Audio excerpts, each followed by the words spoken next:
Welcome to our climate resilience webinar. We'll start shortly. As people come in, we'd love to see you add your name and affiliation and location to the chat so we know where people are coming in from today.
Good afternoon. Thank you all so much for being here. I'm Maura Adams, the Director of Community Investment for the Northern Forest Center. And I'm so pleased to have you here for our 9th webinar in our series about building the new forest future.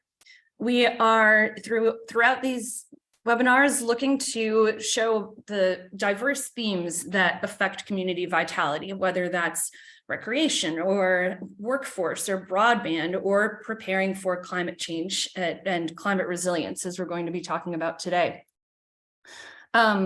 We have some wonderful speakers from across our region, and I think we're prepared for a really good discussion about something that is very relevant and tangible in some cases in our communities. So I'm going to go ahead and introduce our panelists for today. First, we have Cameron Wake. He's a research professor at the University of New Hampshire. Second is Scott Vlaun, the executive director of the Center for an Ecology-Based Economy in Norway, Maine. We have Josh LaFountain, the Freshwater project coordinator at the Adirondack chapter of the Nature Conservancy. And finally, Sam Evans-Brown, the executive director of Clean Energy New Hampshire. So we're going to have each of these individuals give a bit of an introduction to themselves, their work, how climate resilience shows up in what they do. And then, as we usually do for these webinars, get into a series of questions and conversation between our panelists. We encourage and welcome you to ask questions of them that we'll get to throughout the course of our webinar. Please add them to the Q&A feature at the bottom of your screen. We prefer that as opposed to putting them in the chat. So again, thank you all for being here, and we're going to get started with an introduction to this topic of climate resilience from Cameron. So I will turn it to you. Thanks, Cam. Thanks so much, Maura. And it looks like a great audience out there. I see 78 participants here. So great to have you with us today. So I'm going to talk a little bit about climate change and more about sort of resilience in light of climate change. So I have 12 words for you on climate change, and I'm happy to answer any questions later on. But it's real, it's us, scientists agree, it's bad, we can fix it. And I'll end up my comments today with a few more specifics on that. What I want to transition to is talking about resilience. And resilience is defined in many different ways by many different people, but it most often involves sort of bouncing back from something. One of the big challenges we face today is that the bouncing back part is a moving target. As society changes and land cover and land use changes, we have to bounce back a little bit different.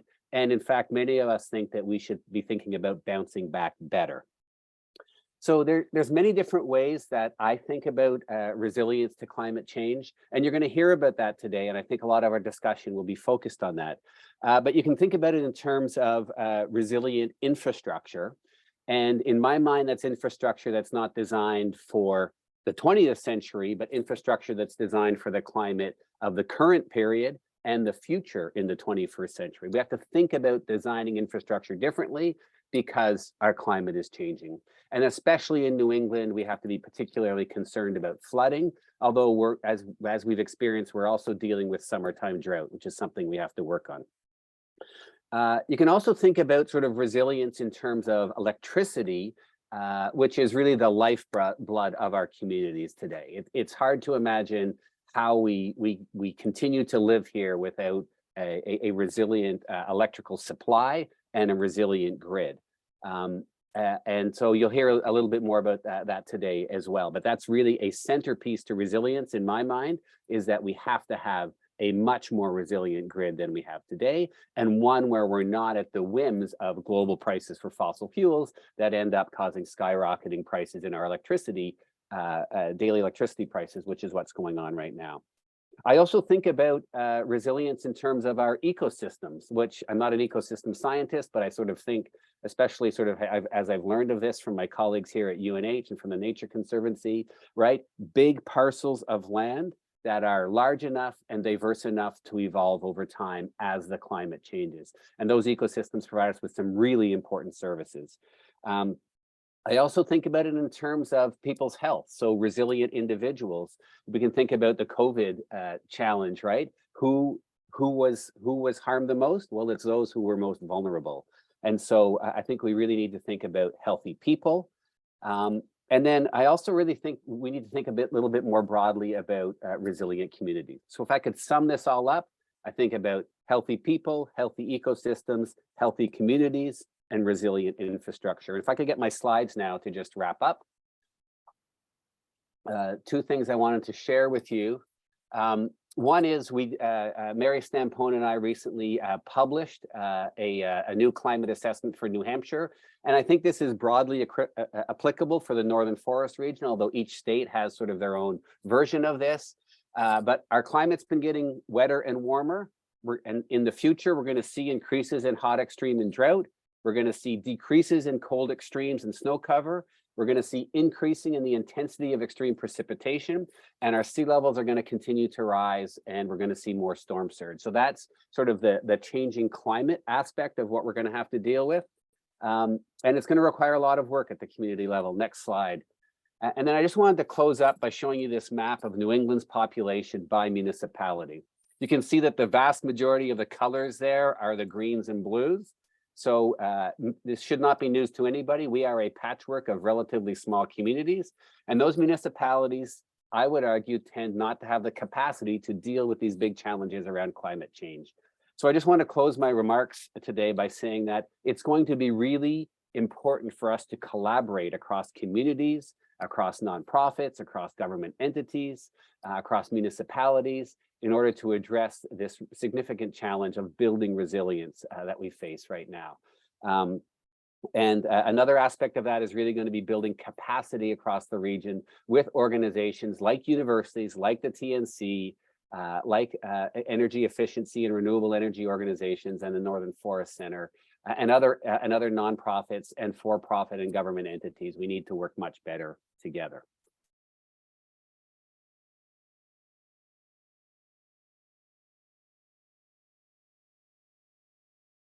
Thanks, Cam. Let's go to Scott now. Thanks, Maura, and thanks, Cam. That was perfect entry for me, because we are one of those small nonprofits that is trying to connect our communities here and do resilience work. Like Maura said, my name is Scott Vlaun, and I'm out here in Norway, Maine. We're right on Main Street. We have a storefront here, probably the only climate action organization in the state that actually is in a community with a storefront. We share this building with our food co-op. We're a small nonprofit. We recently have grown to 5 staff members. We were running with 3 staff members for like 3 or 4 years, and just recently brought on 2 more people. We have a 10-member board of stewards, and we're excited that half of our board is under 30, and we stipend 3 of those folks. But it's really important for us to be kind of shifting our power over to the youth. On Earth Day this year, we're going to be 10 years old. I still can't believe that we've been doing climate work in rural Western Maine for 10 years. And you can bring up the slides now if you don't mind. There's just a little about some of the things that we've been working on. So we are, as of this, for the last year or so, we've been working with the state of Maine, with the Governor's Office of Policy, Innovation, and the Future on something called the Community Resilience Partnership. And that allows us to go in and work in communities and with municipalities specifically around building climate resilience. And our job is to enroll communities in this program and help them get their first grant submitted into the program. And then once we do, those communities can access up to $50,000 every 6 months to do resiliency projects. So it's a really exciting program. When we started this organization 10 years ago, our tagline has always been resilient communities, restoring the earth. And to see the state of Maine kind of create this program to really help us do the work that we've been trying to do. And it's not easy, I will say. Being in a rural area like this, it's quite conservative to do climate action work with municipalities, and even with the opportunity to have $50,000 grants, we still there's still a lot of work to do to get people on board. Excuse me. So we have a lot of partners. We work in a lot of coalitions. One of our big partners is the Cooperative Development Institute. So we're currently working on 2 big cooperative projects, one around community solar and one around equitable housing. We also have, beyond our staff, we have a contractor that's working directly with our school system right now to help decarbonize the school system and kind of get our school district to meet Maine's decarbonization goals, which are similar to the IPCC goals. We have an education director, so we do a lot of climate education. We actually had a whole group from Gould Academy down here yesterday, just working on this climate education or climate justice crash course. And they were kind of the first student eyes we had on it to give us some feedback on this crash course that we've been working on in another coalition that we're part of called Maine Climate Action Now. We're part of that. We're founding member of that coalition. We work with Sierra Club Maine and Climate to Thrive and a few other organizations. 350 Maine was one of the founders.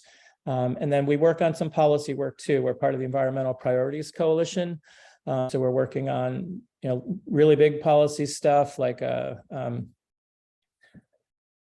what do they call the Pine Tree Amendment? It's like an amendment to amend Maine's Constitution to give people the rights to clean air, clean water, that kind of thing. Also very pointed policies, things about, say, active transportation. We're really involved with that, and like allowing municipalities to control speed limits, things like that.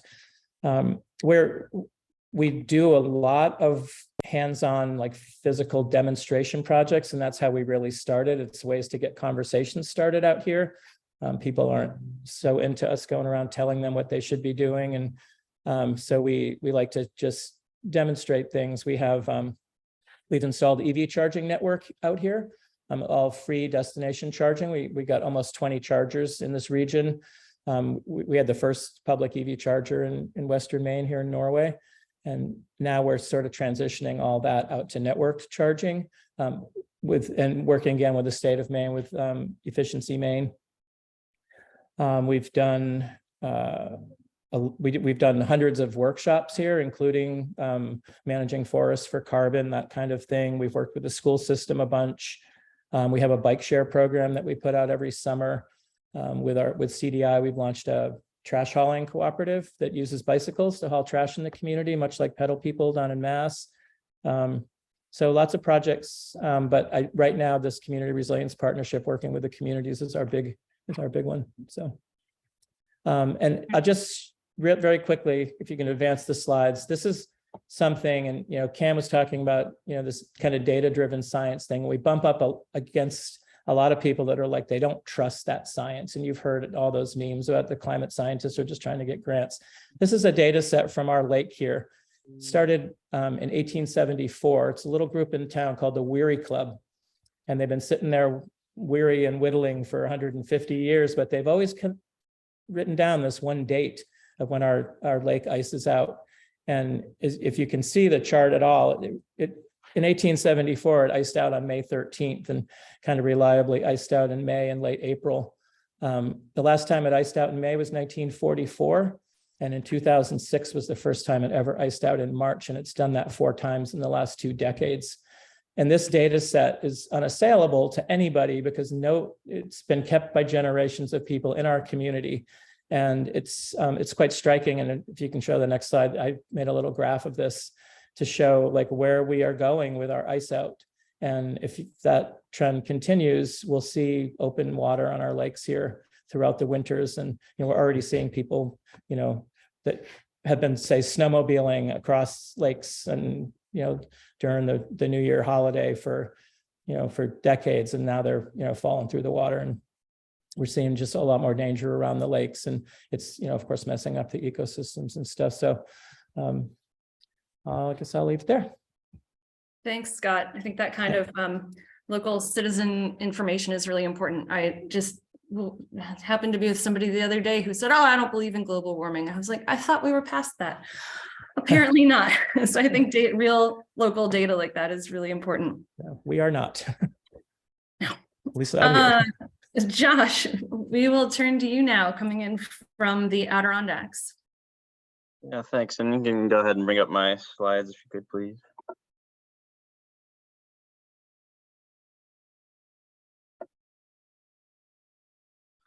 Perfect, thank you. Yeah, so as Maura mentioned, I work primarily in the Adirondack region, building climate resilience. And really for us at the Nature Conservancy in New York, at least under our climate team, climate resilience touches down with flooding as regards to flooding. There's several reasons for that, but in New York and specifically in the Adirondacks, flooding is one of the main drivers for disasters or for issues with our local communities, and sort of the response to that is always a struggle for our capacity at our municipal levels. So if you jump to the next slide. So in New York, the Nature Conservancy sort of works on flooding almost on its head from traditional flood response. So traditional flood response is usually to harden around structures or to build levees to sort of try to keep water out, maybe even potentially reroute streams or anything like that to keep water away from our communities. We've sort of been working under the sort of opposite of that, where you sort of keep communities out of our floodplains first. So it sort of has a priority of importance. We generally start with sort of furthering development in our floodplains and also trying to remove development where possible in our floodplains. That usually happens through local zoning and regulations, and then through buyout programs, 2 main focuses there. And then to restore those areas back to sort of natural ecosystem function in floodplains. And the third is to build resilient infrastructure in our watersheds where we can't move the infrastructure out of these floodplains. So generally for us, that's road stream crossings. So wherever a road is crossing a stream or going alongside a stream, that's infrastructure that's challenging to move and oftentimes can't be moved. So we work to build that sort of passive infrastructure, and that tends to be our main focus in the Adirondacks. And that happens sort of for a number of reasons. One being, as I mentioned, that especially in the Adirondacks, flooding is a really big issue, and it tends to be at those pinch points, which are those undersized culverts. So for us, that tends to be our focus, but also in the Adirondacks, it's that ecosystem resilience as well. So we have plenty of cold water stream species, brook trout, several other trout, and Atlantic salmon. And we want to keep them there, and we want to keep those fisheries sort of alive and well. So having these barriers throughout a stream is also sort of an issue, especially as our streams warm with climate change. You can jump to the next slide. So we want to tackle this at several levels, and for the past 12 years or so, we've really been working with communities directly, helping them sort of project manage and fund these type of crossing replacements. We've done 12 of them to date, and it's connected about 112 river miles. So a decent amount of river miles, but what we found is that it's not getting us to the point that we sort of want to see these changes happen at scale. And that becomes the challenge that we're trying to tackle, specifically in the Adirondacks, is that it's hard to sort of build that capacity and get these changes at scale. And so we're focused more on developing that at this point. And so where we started was to inventory the watershed, the Lake Champlain Basin watershed and some of the Western Adirondacks. And what we found were that roughly 90% of the crossings in the watershed are undersized on some level. Some are severe constrictions and severely flood prone, and some are just smaller constrictions, but they are still undersized and will flood during large events. And of those, 52 of them are barriers for fish passage. So that creates several issues across the watershed. You can jump to the next slide. And so one of the ways that we're starting to tackle this issue is to we put together a prioritization. And this picture here is of the Boquet River watershed, which is a sub watershed of the Lake Champlain Basin. And we're trying to tackle this prioritization issue at several levels, so it can sort of be impactful for several different co-benefits. So we combined ecological resilience and transportation criteria into one prioritization tool. And so now we're sort of distributing that tool to our partners and helping to get communities to sort of build on this and do some more planning. So our goal with this is sort of in the past, it's with communities, we found that their capacity to sort of plan for these type of projects or fund these type of projects is relatively low. And so we're working with them to sort of build on this tool, to come up with planning ideas and I guess funding sources, so that they can then take this prioritization and actually implement these projects. And that's really sort of what our main focus is, I'll say, in the Adirondacks. And we also have several other community building programs that we're focused on, but here in the Adirondacks, that's sort of our goal right now is to try to get this tool implemented as best we can. Thanks, Josh. Isabella's going to get the link to that prioritization tool in the chat shortly. And I was struck by how well the different factors going into it reflect what Cam said earlier about connecting, human interests like transportation and ecosystem concerns and really pulling those all together. So I'm excited to play with it and check that out later. So let's switch to Sam for an introduction about his work at Clean Energy New Hampshire. Hi, so can I share? No, so you all have my slides, I believe, so if you could share those. Clean Energy New Hampshire is very firmly on the human interests side of the resiliency spectrum. And today I want to talk a bit about energy resilience and specifically using clean energy projects as a way to ensure that you don't lose power when you have power outages, which is an active area that a lot of our constituents are really interested in pursuing. Clean Energy New Hampshire, for those who are not familiar with us, is a very policy focused organization. We are working to try to create a better policy environment for investments into clean energy technologies in the Granite State. But part of that work also includes a growing area of technical assistance in which we are working with local municipalities to deploy clean energy projects on public buildings. And that's where I think our interest in developing small microgrid systems that can serve as community facilities during emergency events overlaps really well with this conversation. So if you could move on to the next slide here. This is a very technical looking slide, but I want everyone to focus on something at the very bottom here where it says backup power.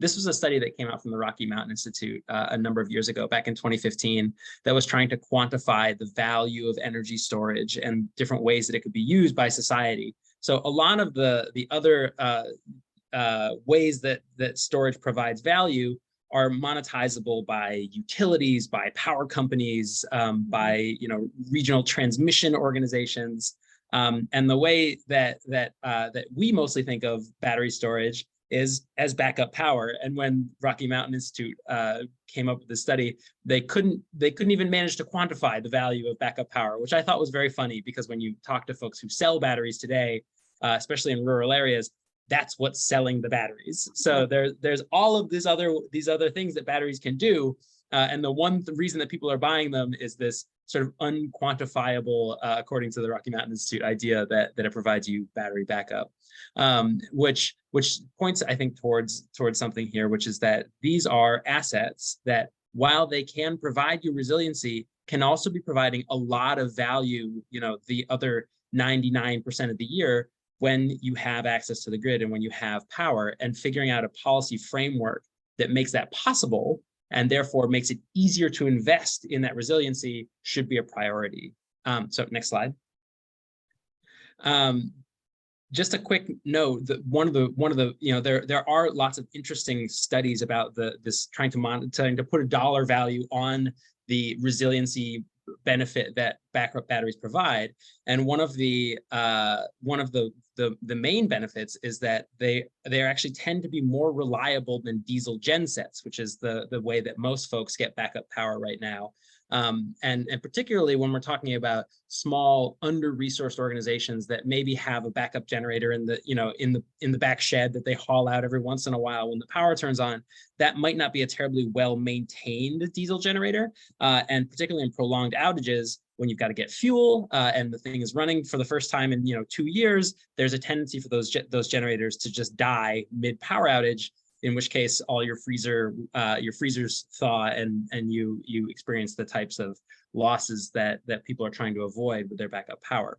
So having a grid integrated system that is working for you all year round to try to monetize the value of your battery, but then also is tied together with a solar array so that in a prolonged outage, you don't lose power to your critical circuits is a really valuable proposition. So next slide. And so this again is trying to put a dollar figure on how much it's worth an organization to have resiliency in their building. And so the benefits here are really, I alluded to them, right? So you lose power, you lose the productivity of your facility if you're a company. Maybe you're a restaurant and everything that is in your fridge and your freezers has to be thrown out. Maybe you lose sales during that entire period. Those are the benefits of having resiliency, and that you don't have any of those costs. And then the cost, of course, is the cost of whatever the microgrid hardware that you have to install are. So already, I think there are lots of folks who are finding that benefit exists. It really is just a matter of quantifying them, particularly for our interests when it comes to public works, public facilities, quantifying those benefits, because of course they have to get the voters to approve the purchase of the hardware. And so then the last slide here is figuring out how exactly to make the economics work by making that battery work for you for the rest of the year. So in the first slide, we talked a bit about, I alluded a little bit to all of the things that batteries can do. There's a wonderful quote from which does offend vegetarians, and I apologize in advance.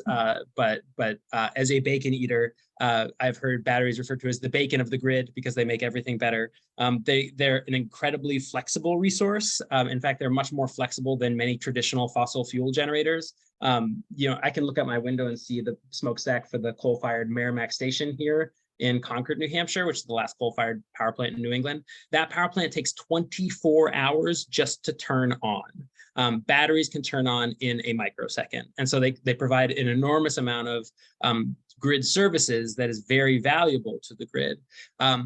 The problem is, how do you monetize those values? And what this is one example of a way that it can be done. The utilities themselves can monetize all of those characteristics of batteries. And the New Hampshire Electric Co-op, which is one of the more progressive utilities I'd really say even in the entire nation, has this brand new thing called a transactive energy rate. And what it is it's a real-time price of electricity that builds in all of their costs of providing service, and which they are partnering with Generac to send this real-time price signal to backup Generac batteries that are installed in people's basements. And so what you see in the slide is that these are hours of the day and prices of electricity, and then the behavior of the battery down at the very bottom. And so this is sort of a sample day in which a battery that's in somebody's basement doing absolutely nothing because it's a backup resource charges up overnight when the cost of electricity is low and it's being sent this low price signal. And then later in the afternoon, when we have higher priced electricity because everyone's getting home from work and microwaving their Hungry Man microwavable dinners, and the price of electricity goes up, this battery is discharging into the grid. And so every single day, based on the power prices that are in this graph, you're earning $5 a day for just having your battery sitting in the basement working for you automatically in response to that transactive energy rate. And that's just one example of how these resiliency resources can be monetized, and that therefore buys down that cost of installing that equipment, and then provides the resiliency benefits to whoever has purchased them as well. And those are the types of policy solutions that I get very excited about here at Clean Energy New Hampshire. Thank you. All right, so we're going to get into a conversation now about all of the good things you guys are talking about. And I want to start with one about how are you bringing your work to communities? So how are you translating, we have there's a state resilience grants available. How do you make that palatable to communities, Scott? Sam, how do you talk to, you're talking often to policymakers, but how does Clean Energy New Hampshire deliver these messages about the value of battery storage, for example, to communities?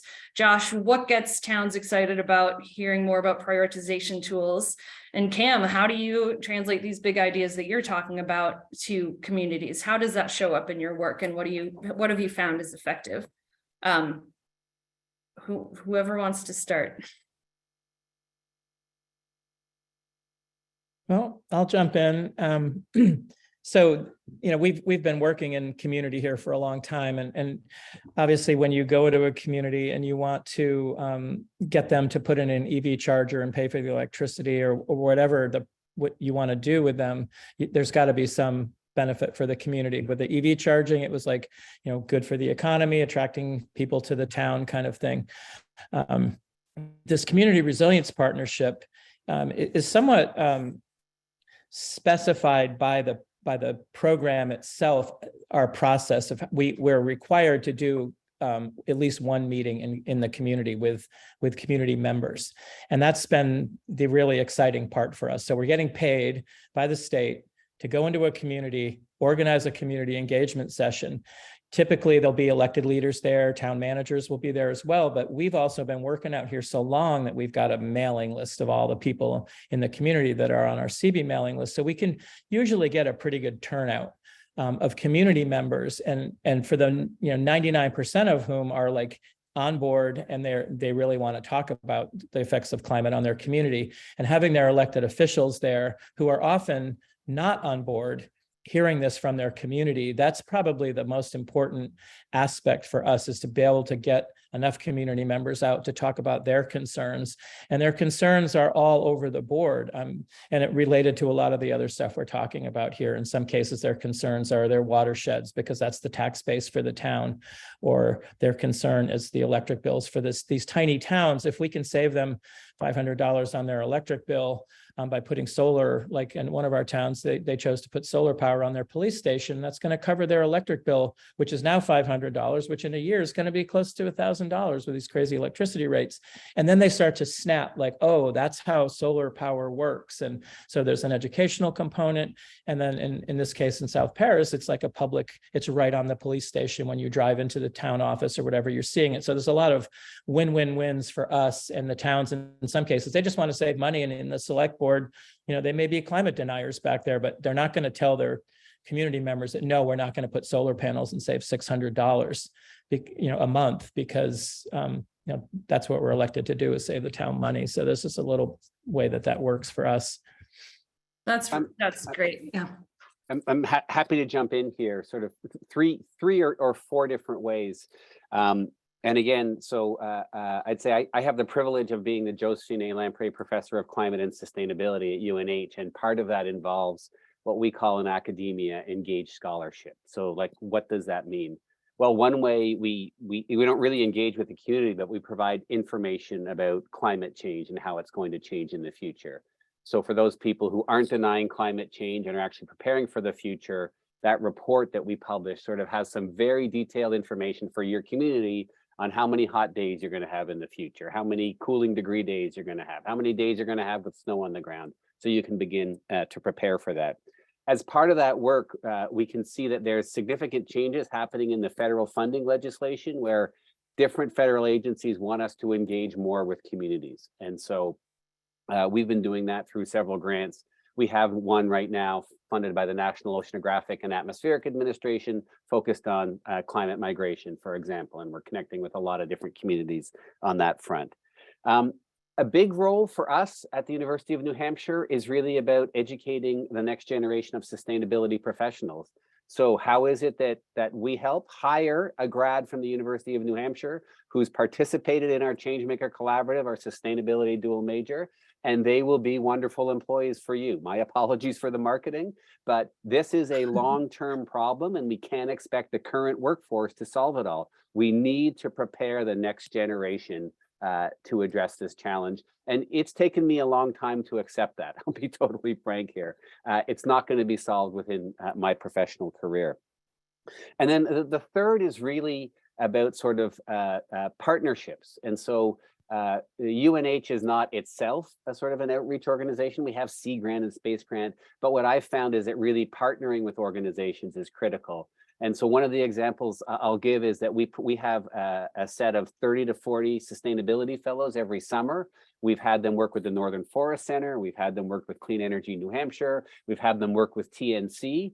And so it's a wonderful way, if you have a specific project and have a few $1,000s kicking around, to get a fellow to focus on a very particular issue. And we bring in applicants from around the country. These are the future leaders, and they need the experience, and you need their expertise.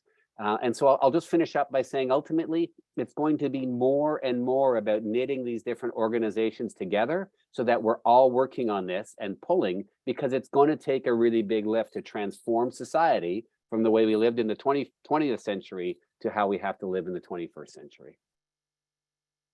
Tammy, I'll be happy to know we just hired a UNH grad to lead our community resilience partnership. I just threw it in the Thanks, Scott. chat there.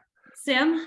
So it actually sounds very similar to what Scott described. We have what we refer to as our Energy Circuit Rider program, which is the hope is that it will be a team of professionals who each have a geographic territory in the state of New Hampshire and are assisting municipalities in completing clean energy projects. And the way that those circuit riders work in the places where we have them, we currently have 2, and we're hiring a 3rd right now. If there's anyone on the seacoast of New Hampshire who would like to be an energy circuit rider, the job opening is on our website. The way that they have worked in the North Country, which is where the program first started, is to reach out to community decision makers, either, Board of Selectmen, or if the community has created either an energy committee or an energy commission, that volunteer body, and work through that body to identify what are the community's priorities. And early on, what we found is that, essentially because of the economic realities and also the existing programs in the state of New Hampshire, a lot of that was really focused on energy efficiency projects. But as solar power has gotten less expensive, and the return on investment on solar has improved, it's been a lot of solar projects. And now we're seeing a real budding interest in electric vehicle charging infrastructure. We have yet to do a single battery project, but it's something that we're actively trying to figure out how to do in collaboration with one of our communities. What I love about it is exactly what Scott said, right? Which is every time you drive by the library and you see the solar on the library that your community voted to install, it reinforces the sort of beneficial economics of clean energy, and so it has the effect of educating folks at the same time as saving the community money. And I would also add that I particularly love when we have projects that are put into a warrant article and then voted in town meeting, because again, particularly when they pass by overwhelming majorities, which they have tended to do, it serves a dual purpose of reducing emissions, but also sort of spreading the virality of the ideas. I think that's a great point. It's a really good way to show the select board, who, as Scott said, may or may not be into this sort of thing, that yes, your community really does care about this. Josh, how about you? How do you and your program directly engage communities? Yeah, for us, I think it's very much a evolving thing for us, in how we engage with communities.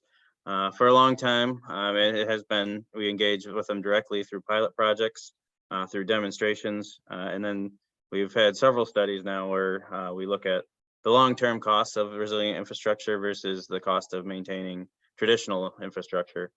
And what we've found and what we have sort of shared with several of our communities is that it's significantly lower long-term when you look at the cost of having maintenance staff or DPWs go out and maintain these culverts or these crossings or this infrastructure every time there's a flood, versus one that you set in and you have 50 years before you even have to think about that crossing or that infrastructure again. So that's been an approach that we've taken, but what we've found is towns like to hear it, municipalities locally love to hear that stuff, but then they don't have the capacity to either take on that upfront cost or the capacity or knowledge to do these projects. So we've sort of shifted gears to more trying to disseminate information, especially ahead of the funding that's coming down for infrastructure, on how they can sort of get trained up, or how we can sort of work with them directly to get these funding sources sort of in hand through either their own grant writers or their own staff, or through TNC also has been sort of dabbling in doing some circuit writing as well, for infrastructure. So we've actually gone and hired several contractors to do this sort of work throughout the state. So that's another way that we've sort of been working on it, but really ahead of the Bond Act here in New York State that just passed, which is the Environmental Bond Act, similar funding sources to the VIL funding that's going to be coming down. We're trying to get as many communities on board and up to speed with how they can sort of even just submit grants ahead of that sort of coming down, and then incorporating that prioritization tool as well, so that they have sort of a plan and an ability to write these grants. Is sort of the approach that we've taken in the Adirondack community. Josh, just on that note, in our communities, we've worked in 10 towns so far, and in probably more than half of the towns, the health of the bodies of water, the lakes, is so, it's like the tax base of these towns is so propped up by seasonal and just people that live on those lakes. That's where the property value is. So even people that are not looking at this from an environmental standpoint, they realize that the health of these water bodies is the health of their community. If they lose, if Norway Lake goes hypoxic, we're going to be the town's tax base will suffer dramatically because people are going to sell at a loss and leave. Right. Yep. Very similar here in the Adirondacks. It's the fisheries, the recreation, all of that. If it's lost through climate change, through flooding, through decreased water quality, it's going to be a huge negative impact on the already stretched municipality. So that is another way that we sort of try to approach it, is through that lens, so that they can sort of get the whole picture, that it might not just be a climate change thing that only impacts, the single point. It could be a sort of domino effect on several various aspects of their watershed. Some of you have alluded to this already, but I'm curious, and perhaps this is slightly built into my experience in my town, but I'm curious to know what how have talked to different communities, what makes some of them willing to decide and invest in infrastructure and even have this conversation for uncertain future risks when they may or may not believe in climate change, may or may not see a groundswell of interest from their population. Some of them decide to go forward with this. They're like, yes, you're right. You've convinced us, we're going for it. And others are just totally quibbling about minutia and can't even plan a year ahead or pass a budget, and they go to their default budget for 10 years. Would you say just like go with the communities where there is some momentum, or have you had any experience working with towns that seem to be very reluctant or very stuck and had some success anyway? Or do you just go where the more likely, more positive interactions might be? I'm happy to jump in here, and there is so much work to be done and limited capacity, and so going where the communities are ready to act, I think is actually a reasonable approach in terms of the capacity that we have. And there's actually some psychology here, in that one of the most powerful motivating factors for human beings is keeping up with the Joneses. And so when when Massachusetts did this really big study on who puts solar panels on their houses, and it's people who live in communities where there's other solar panels, because they're worried about missing out, about getting something for free that somebody else is. And so, it's something that we've been using in coastal New Hampshire, is that we work with those communities that are a little bit ahead, not because we only want to work with those, but because other communities hopefully will say, hey, how come they're doing all that cool stuff and we're not? And that, way better than having a scientist or a community organizer come in and say something is to have a town council do something in the community. I would also say that that's sort of well, that might reflect the reality of the situation. What we're going to have to do for communities to thrive is to actually address these challenges. And so I would argue that if you are really concerned about this, you should not be voting for anybody at a town level or a state level, at a federal level, that doesn't fully integrate addressing climate change into their platform. And so ultimately we have to change these town councils. I know that's likely going to happen more quickly in some communities than others, but ultimately we are going to have to change the system. And for the reasons that you've heard about, is that if you can get these messages out, not about climate change, but about how energy is less expensive, our lake quality is going to be better, our quality of life is going to be better. It doesn't have to be through the lens of climate change, but it has to be about addressing these challenges that we face. So I would say twofold: short term, work with the people you can, and long term, change the whole system. I like it. Anyone else on that question? Yeah, I'll just push back a little bit on you there, Cam. So first of all, yes, when we go to South Paris, which is the kind of neighboring town, we say, well, Norway's doing this and Norway's doing that, and they're like a little perky. However, when we got this community resilience partnership going, their town manager signed up for it. And then she came back and said, our select board doesn't want to do this. And we're like, well, wait a minute, the state's paying us to do this with you guys. We got to get this done. So we made a little end run where we got some people in the community, especially some young people, to show up at the select board meeting and say, hey, there's money available from the state to do climate resilience work. Why are you guys not taking advantage of this? And they turned on a dime. In that moment, you could see the select board was like, whoa, this is the youth in our community. We got to respond. They're like, all right, when are we going to meet? We met the next week. We kind of narrowed it down to one meeting because we were at the end of this grant cycle. We had like a month left to go. And they turned out to be our kind of rock star community. Once they were trying to outdo each other with ideas, and they come up with like just so many great ideas. They're the ones that ended up putting the solar panels on the police station. And then they started this whole design process.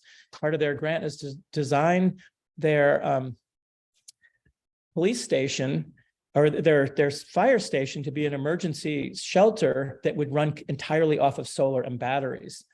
As opposed to, because their generator, their shitty generators getting to the end of its cycle. Instead of spending a bunch of money, what if they could get a grant to put solar panels and batteries and run that whole building off of electricity? And then it would just run for people like, well, how long do the batteries last? Well, as long as the sun doesn't burn out, you're going to have power forever. Right. And there's so much education around this stuff. People are clueless until you start talking about these projects and how they're going to work. So there's that whole education component comes in too. But sometimes you just have to push on these folks a little bit, or get the citizens in their town to push. Josh and Sam, what have you experienced or your colleagues experienced in terms of working with like-minded, receptive towns versus pushing others? I think for us, it's been a lot of working with the champions of the work, folks in the community that are willing to take it on and run with it. And really can change the minds from a local mindset, has always been a really positive way for us to sort of get effective work on the ground. One of the things that we've found and that our social scientists here at TNC have looked at a lot more is what happens when you have a community that you're comfortable working with. You continue to work with them, and then they just continue to sort of build on grants. And so they build on capacity, but then a lot of communities get left behind. And what we've found is that it's sort of the rich get richer, and then you sort of run into almost a environmental justice situation where there's communities that don't have that capacity, that are unable to sort of build, maybe would like to, or maybe aren't even aware that they could sort of partake in these programs.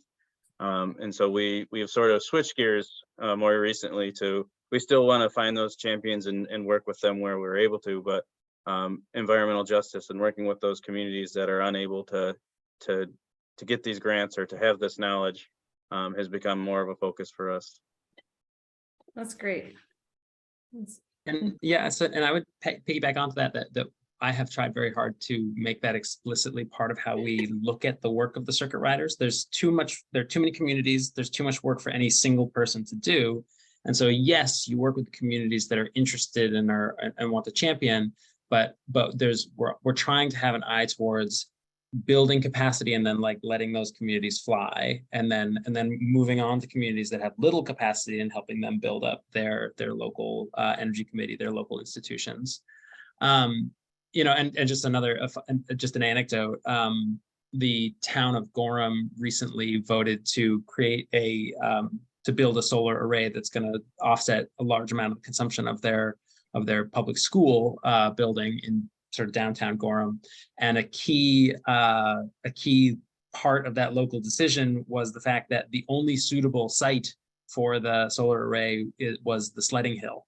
And so the town, it was a big deal. I mean, people have fond memories of sledding on that hill, and it's right behind the school, and physical activity is good and important too. And so you're sort of weighing two good things against each other. And in the end, the way forward was that well, first of all, the school administration actually didn't love the sledding hill. They viewed it as a liability, like a number of kids had gotten hurt. And so they said, we can make a better sledding hill as part of the site work around creating the solar array. And so that was the promise that sort of got the proposal across the finish line. But it does sort of go to show that, where does that fit in the spreadsheet, right? Of your cost and benefit? Like, how do you value the sledding hill? And you just have to work within the local context. And I think it's why this work really is. It's important for it to be hands-on and to have sort of good bedside manner. That's a great example. And I I find myself wondering what makes a lower risk sledding hill. Maybe they have like cushions at the bottom. Anyway, that's awesome. Gorham's I doing, think it dumped out into the parking lot. I think that was the problem. as opposed to like the, great, good for that. I know all of your work is funded from different sources, and we've heard some different things. I know, Scott, you have state funding. Josh, you referenced some state, I think the Bond Act going for climate action. Sam, I know your circuit riders are, Sam is heading out. All right, well, Sam's circuit riders are funded in part by a foundation, in part by federal funding. Cam, I imagine that you have a diversity of sources. And I'm just interested in hearing more about where that funding comes from, how you patch things together, and how the state context and federal, political context matter, and how do you make long-term planning where the immediate political climate may be more or less supportive to things like climate action and climate resilience, and how do you do any kind of long-term planning or when things might be uncertain. And I was very interested actually to hear Sam's take on this in a state where we do have a Republican governor, Republican legislature that have not been especially interested in climate action. But Cam, you're in New Hampshire, maybe you could speak to that as well. But Scott, I'm so excited about Maine's state funded program. So anyone who wants to jump in on this one, I know it's of wide interest. Scott, go ahead. Yeah, so I tried to answer this in the Q&A. I saw that question. So when we started CV, we started this 10 years ago, and we had a crowdfunding campaign. We tried to raise $20,000 so we could cover our rent here for a year and do a couple projects in the community. And we were pretty much volunteer led at the time. We raised $30,000. Then we started writing project grants for little things. We built a community food forest. We put bikes on the street. We put planters on the street. We had just little projects, and we would get grants, and we could pay ourselves a little bit out of those grants. So that's kind of how we started, just community fundraising and then project grants. And then we started looking at bigger foundations. We went to the Sewell Foundation. They turned us down the first time because they didn't get a chance to come out and talk with us. We met them. We network a lot. We go to lots of places where foundations are and other stuff. So we started working with foundations. The Sewell Foundation eventually picked us up and has been a regular funder of us. And we've kind of just evolved. And then we do a lot of fundraising in the community. We feel like it's really important, not so much for the funds itself. It's probably our donations from community members is probably at this point, 5 or 10% of our annual revenue. But it's really important for us to have that outreach and keep that support from the community and have people, aware of what we're doing. So, and then, when we started, we spent a lot of time organizing protests, and we were protesting against our state government. We had, a governor who was a climate denier and thought solar panels were evil and, a big trick of the rich people to, work the system. And, now we're working for the state. So, and probably this year, a third or more of our revenue will come from that fee-for-service work for the state. We've also eventually built up some fee-for-service work for the school system here. We do a lot of education, especially with the littles in the school.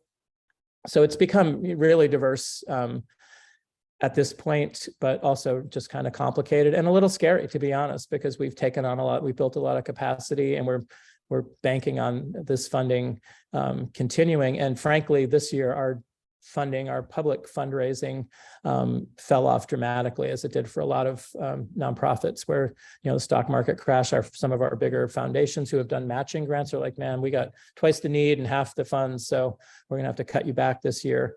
And then, our amount of donations we got dropped off as well. I think just people are hurting, inflation. Just a lot of the smaller donations didn't come through the way they normally would, because I think people are stressed financially. So it's a moving target, and we try to be very opportunistic and work where wanted, and see where we can raise funds to do projects. So.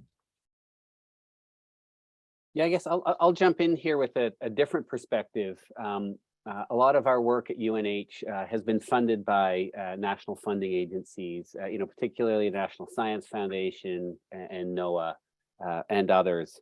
Although part of our sustainability effort is also funded by the Janes Trust, so our sustainability fellows. We have a long-term relationship with them. One thing I would say in terms of what Scott said is that, they didn't get the grant the first time. It's really rare in my world that you ever get a grant the first time you write a proposal.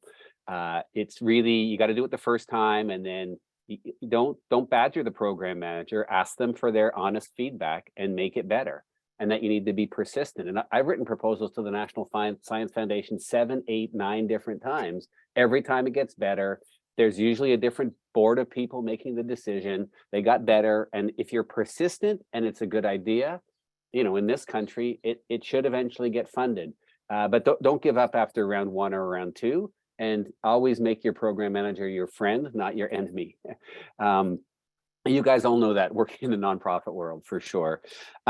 I'd also say that, the Inflation Reduction Act, I think, has changed the landscape for a lot of this type of funding. And you've heard what Scott said about Maine. I live in Kittery, serve on the Kittery Climate Adaptation Committee. That has really changed. It's not a huge amount of money, but it's a money to drive a difference at a municipal level for sure. And one of the things we did is we partnered with surrounding communities to hire a sustainability coordinator at the Southern Maine Planning Development Commission. So there's the nonprofit model. We're doing it within sort of the regional planning organization. So the communities contribute money so that Southern Maine Planning can help us with development. Then I'll finish up by saying there's a pretty big movement, I would say, in academia to transition away primarily from, I want to say, sort of scientific question-inspired research, so theoretical research, to more applied research. Not all the funding, but some of the funding. And part of this comes under this term called the co-production of knowledge, which academics argue about frequently. But what it means for communities is that there's a group of scientists who no longer just want to develop questions on their own and then answer the questions on their own and write papers. They actually want to collaborate in mutually beneficial ways with external partners, external from academia, to actually address societal problems. And if you do that well, from some funding streams, you're more likely to get funded. And so thinking about engaging with universities in this co-production of knowledge, where you're part of generating the questions, deciding what the methods are, doing the research, initial analysis of the data, there is a huge amount of money that universities get for research, a portion of which I think should be going to communities more. And the way to get at this is the co-production of knowledge. So start a relationship with your favorite academic soon and start working on a proposal. You will all have Cam's contact information, so you may be inundated. Josh, do you want to comment on funding at all? Yeah, one of the things that TNC has often employed in New York is a cost share model that has sort of been very helpful for our local communities and as well for TNC to sort of achieve its goals in these projects when sort of separately these organizations probably wouldn't be able to. So it's been a model that we've employed on most of the culvert projects that we've done and on other projects and land acquisitions as well. And sort of the idea is to sort of take a group of stakeholders that have a common goal and then sort of build on funding together. So it could be through public or private funding sources, state or federal. But really the idea is to sort of combine resources for one common goal. And so we've done that and employed that several times where we've had 5 or 6 partners all sort of chipping into one common pot of funds and that all go to one single project. And that's been very successful and one that we've tried to build with our local nonprofits as well. It tends to be that nonprofits have sort of that flexibility to manage those type of funding pots a little bit easier than municipalities or local governments do. But we have several nonprofits in the area that are sort of employing that method for municipalities throughout the Adirondacks. And I'll even say, contrary to what Scott had said, In the Adirondacks, there was a real big push since COVID to return to nature, and this is something that TNC has sort of tried to capitalize on. Is a return to nature program, building out our preserves, building out areas that weren't focused on before pre-COVID, and since then, since there was all those travel restrictions and everything, for better or for worse, what the Adirondack saw was a huge influx of people over the summer months, recreating and doing camping, all that they didn't really focus on too much before, but because there were so many restrictions and it was a way to get out to nature, it was a focus, and so there was a lot of influx of funding that came along with that, and so it's been great for the region in a lot of ways, that influx of funding, and sort of in achieving a lot of the improvements that have been needed for infrastructure and resilience in the Adirondacks for a long time. Awesome. Thanks, Josh. We have a lot of really good questions coming in from our audience, and rather than have you all type answers, we're going to ask some of those live and look forward to hearing your responses there. So the first is, we are the Northern Forest Center and see wood as an amazingly climate-friendly resource, especially when it is substituted for products that are derived from fossil fuels or produced in energy-intensive ways. So that can be technologies like mass timber and wood framing, wood insulation, wood heat, combined wood heat and power, all have significant climate benefits. And in this region, they're having markets for sustainably produced wood also supports local economies and the stewardship needed to maintain resilient forests. So for any of you, what's your perspective on the potential for wood products and wood energy in the climate resilience strategies you're advancing? We didn't prep you for this beforehand, but it is a really good one coming in from the Northern Forest perspective. Well, I'll take a stab, and I'm not a forester, I'm not a woods product person, but two perspectives really come to mind. One is that if we are sustainably harvesting our forest, I think that goes to a big point to healthy ecosystems, and it also keeps them from being developed into parking lots or housing developments. And so I think that's front and center. And we are in the midst of a huge transition from sort of forest for pulp and paper to forest for something else. I would say that I would argue that I think we have to get the innovation cycle happening much more quickly in New England than we have been able to in the past. I mean, I've been waiting for wood fiber insulation from Go Insulation, right?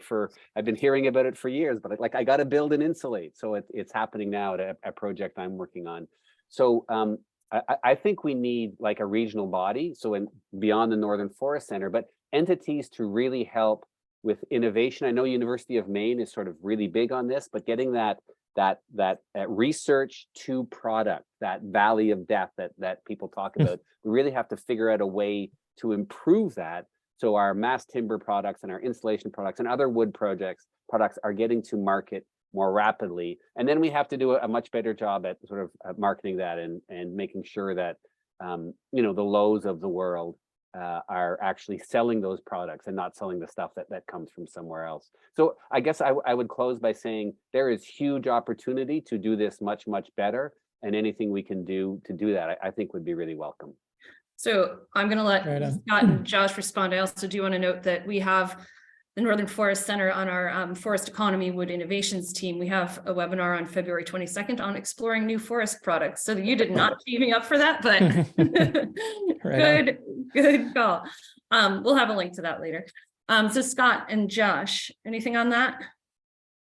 Yeah, so one of our advisory board members is John Gunn, who Cam may know was at UNH and now is with TNC. So kind of serendipitous there. But so John's done a workshop, one of our early workshops on managing forests for carbon.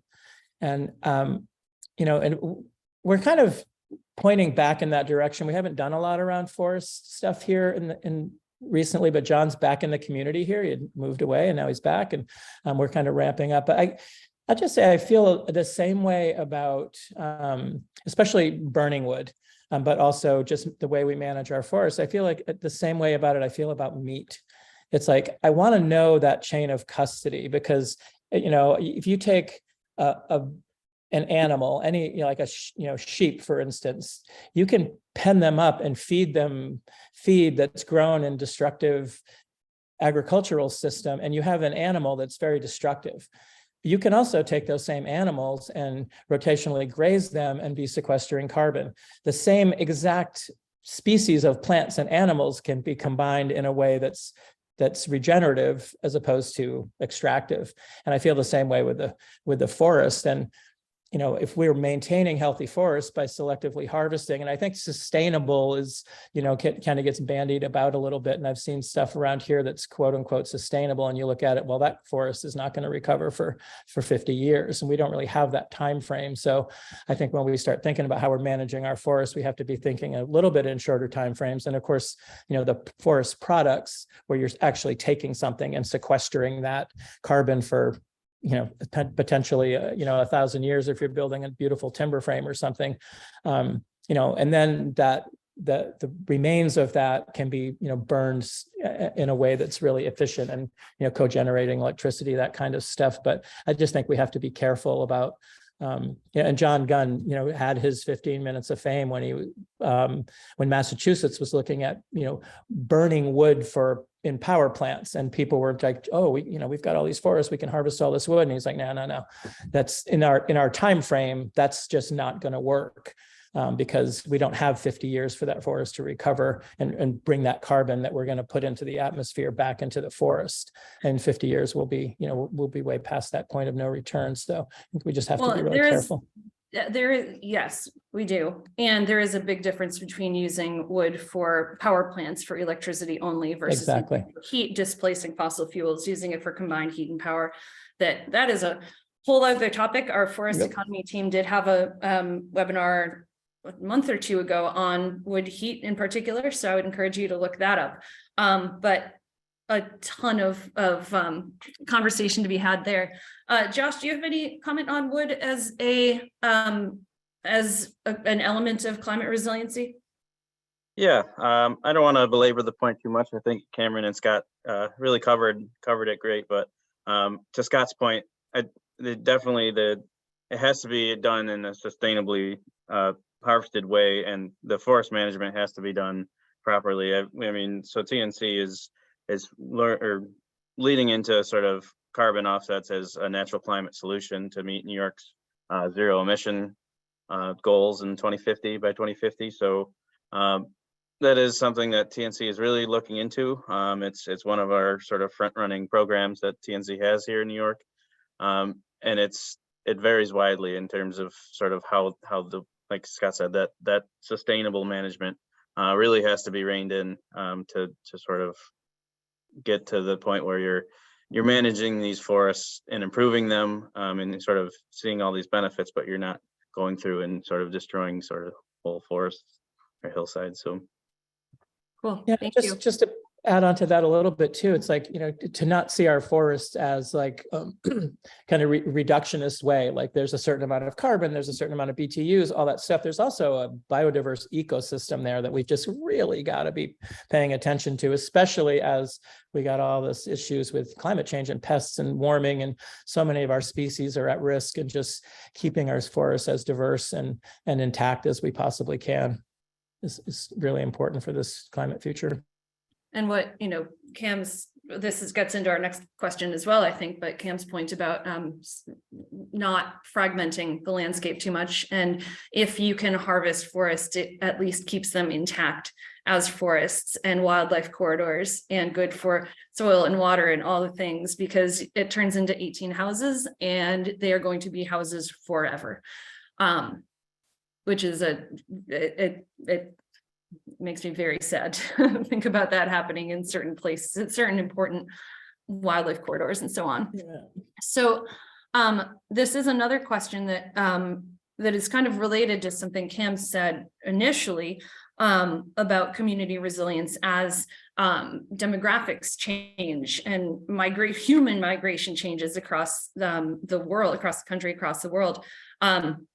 So the question is, as climate becomes a stronger forcing mechanism of demographics in the northern forest, and I would say all over the Northeast, how do we position those communities towards resilience and to welcome and integrate new citizens into these crucial decisions? What works to make communities welcoming and positioning them for future success? So onto that, I would add, like, if indeed a lot of people are going to come here attracted by cooler temperatures than many other parts, low fire risk, interior of the northern forest may have flooding, but it's not going to be coastal flooding totally inundating their homes, probably safer relative to other parts of the country. What should communities be doing now to think about that, prepare for it, and again, to think about how they're going to welcome new citizens into their homes? Yeah, Cam, do you want to start? yeah, I'm happy to jump in here. So two things that come to mind. One is, I think we just have to change our mindset. We have been in a place where we have heard from politicians and demographers that all of our young people are leaving the region, and we have to prepare for this. And I think that climate change provides a significant driver in changing that, for what you said, Maura. But I think most importantly, like, we're going to have fresh water, and it's not going to be like there's going to be flooding, but if we should be able to figure out better ways to manage that. So we're going to have fresh water. And, you know, the West, even with its big atmospheric rivers recently, right, it's still in a drought. There's still big challenges that face them. So I think it is going to look particularly attractive here. I think to answer the question in a big way, well, so communities need to start planning, not so much about for a loss of people, but for people coming. And my big concern is that people are coming here with lots of money, and they can drive a lot of change in our rural communities really quickly. So we should be planning for people to come back, even if they're not at the doorstep right now. Now's the time to plan. That's message one. Message two is, like, housing. We need to figure out affordable housing that does not eat up our ecosystems. And so this whole notion about 2-acre lots or 5-acre lots or spreading out development, like, that's a really good 20th century idea that led to some really bad development. And so, like, we have to transition to, you know, the landscape needs to stay as an ecosystem, and we need to increase density. A lot of people don't want to hear that. I think it's a really big challenge. There's a lot of planners on the call. Maybe they can chime in. But there's a mindset that needs to change here, and we need to drive density, not because everybody wants to live in apartment buildings or next to each other, but because those ecosystem services that are out there, we cannot afford to use up. And so that's also a really big planning, big lift.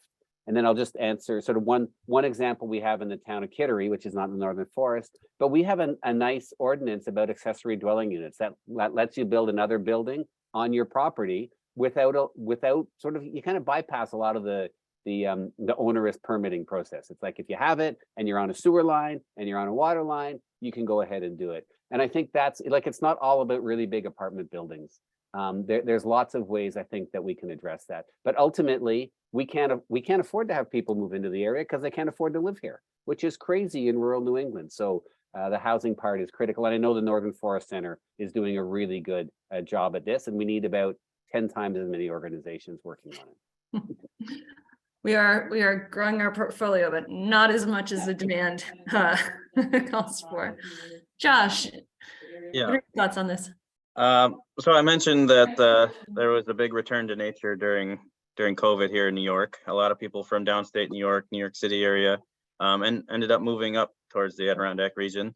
And as Cameron mentioned, that sort of was twofold. It sort of drove the housing prices up and created a housing sort of crisis where there's a shortage of long-term housing now in the Adirondacks. And that all happened because it was sort of an unplanned occasion, or an unplanned instance where there was a big influx of people trying to move to the area. And there just wasn't the housing infrastructure or the community infrastructure for it. So there's been responses to that in the Adirondacks, and I'll give one example of a local community called Tupper Lake. They're now trying to plan for this rather than build on an as-need basis, which has pretty much been New York's motto for housing forever, is just build when you need to have more houses in the area, and no real plan they're taking the approach of planning far out, planning these sort of new communities around nature so that they can both sort of have the influx of people, they can handle it, but then they can also be developed in areas where they're not in critical areas of the watershed. They're not being developed in the floodplain, and they're being built around nature. So it's sort of a focus for that community, and I think it'll probably be something that becomes more and more adopted by local communities. Thanks. I can just add a couple things there. Affordable housing is huge in our community, and we're working on pushing the state to have more to build net zero affordable housing. We have a project that we've been working on for over a year here in town. It's right in our downtown, and kind of working on an eco-village model where we're trying to build communities that have a lot of resources in the community, so people can, especially in this village infill model, be able to walk and bike to their services, so we don't have to have a lot of parking lots, growing food on site, producing all our energy on site, that kind of thing. The other thing is in our community resilience partnership work, climate migration comes up in almost all the communities, and it usually comes up as a negative initially. And in a couple of places, I mean, we've been able to just flip the switch on that. And it's like, you know, we do need more people in Maine. Do you want to have schools? Do you want to have, you know, fire and police and all those things? We need more people. And, you know, you don't have to look any farther than Lewiston, Maine, where immigrants have completely turned that city around. And now it's a vital, you know, downtown that's basically been driven by African immigrants. So, you know, we need more in migration. We need to change our zoning laws, like Cam was saying. And Build Maine is working really hard in communities around here with comprehensive planning to change that 2-acre minimums and all that to having villages with interconnectivity to commerce via active transportation, bike ped infrastructure, that kind of thing. So just building our communities in a different way. And at the end of the day, I think, you know, especially our young people, they want to live in community. They don't want to have a fence around their 2 acres and have their own lawnmower and their snowplow and all, you know, all those things you need to have. It's like, you know, they want to live in community, but they want to live in a way that's, you know, not jamming a bunch of kids in a house in town here with they're all on top of each other. You know, it's like, I think there's ways we can do that. Simple zoning repairs we're trying to do in town here. How many parking lots per unit? You have to have 2 parking lots for an apartment in Norway. We're going to do away with that. Minimum square footage for an apartment, 500 square feet. You know, a kid, you know, right out of college looking for a place to live, they don't need 500 square feet, especially if they're living in a community situation where they're sharing other resources. So there's a lot of zoning repair that has to happen along with this. And you know, the younger folks are the ones that are going to drive this because they see life in a different way. They see it living in community and not in isolation from each other. And neighbors are good, not bad, you know. And another thing too, that when you go back to the old timers, they will talk to you about the peer-to-peer relationships. And that was the resilience in the community. Everybody looked out for everybody. And we're losing that now. And we just did a meeting the other night up in Sumner, and it was there were, you know, people who had migrated into the community in the last few years and people that had been there, and the storytelling about how it used to work and trying to, like, how do you take that knowledge, that beauty of peer-to-peer relationships and neighbors looking out for neighbors, and how do you make that a little more designed so that people coming into the community have access to a system? We're doing a climate vulnerable populations assessment in Norway as part of this project, and talking to people and like, how do we create a system that kind of builds on that, so that it's accessible to everybody and people don't fall through the cracks. So. That's really great thinking. I'll just say also on this topic, my colleagues, Julie Renaud-Evans and Kendall Gray, over the past some months have interviewed upwards of 100 people and conducted a survey on the forest stewardship topic. And we had a survey that I think close to 400 people have completed now, also on forest stewardship and their attitudes and their concerns. And concerns associated with a changing forest and changing communities and climate migration was very, very strong. And we anticipate creating some kind of convening programming around that topic over the next however many years as we kind of beef up our forest stewardship programming. So there's going to be more to come on that. And I'm really excited about it. I think that's going to be huge. And we need to be welcoming. We need to create these systems. We need to conduct zoning repair for sure. So yeah, thank you for that. Let's see, I'm just scanning the questions as we're close to 1:30. I think rather than go to the questions, I wonder if any of you in the few minutes we have left have anything else that you have been wanting to say about your work or about resilience that you haven't been able to. I'll chime in with one thing. I've been sort of in the trench warfare on climate change for 3 decades, and have plenty of scars to show for it. And one of the things that I am most optimistic about, but that sort of other people seem to be pessimistic, is people think about change in straight lines and linear progress.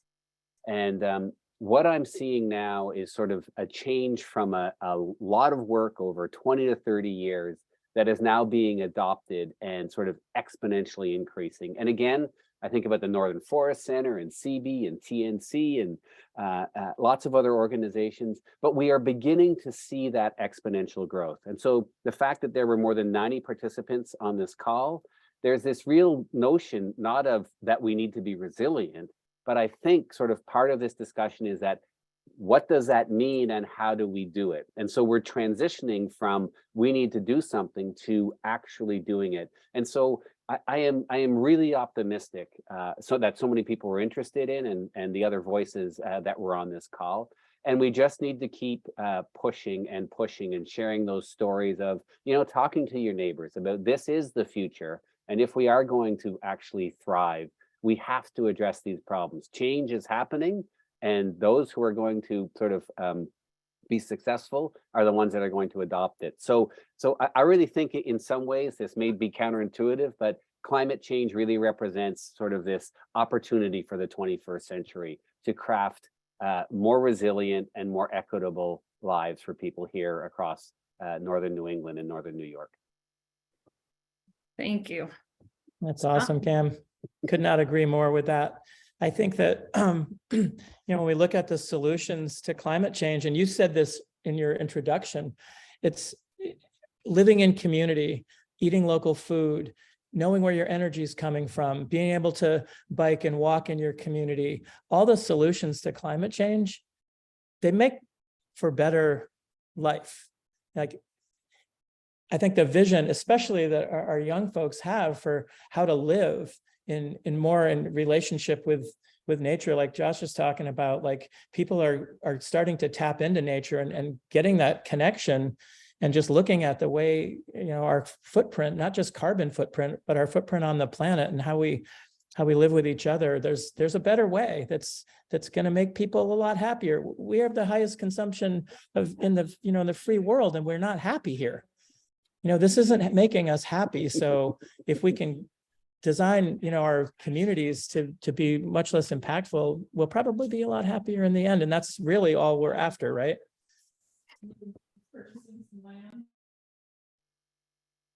Josh, last thoughts from you? Yeah, I think one of the things that's particularly exciting for me is the goals that have been set at almost all levels around the world, from world goals down to federal to state goals, are very like high set goals, but 5 to 10 years ago they wouldn't be something that would be achievable. They would be something that just seems like a pipe dream. No way.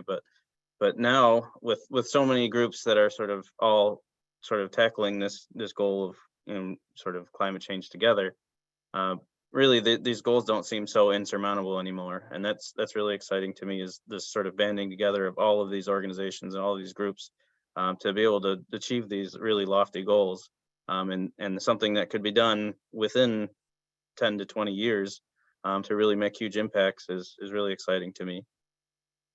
That's awesome. Thank you.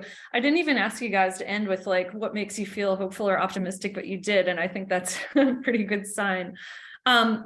Isabella, can you share the last slide? I'm so grateful to you guys for being with us today, and to USDA Rural Development and other funders for supporting this webinar series. Please take a minute to complete the evaluation. There's going to be a link in the chat momentarily.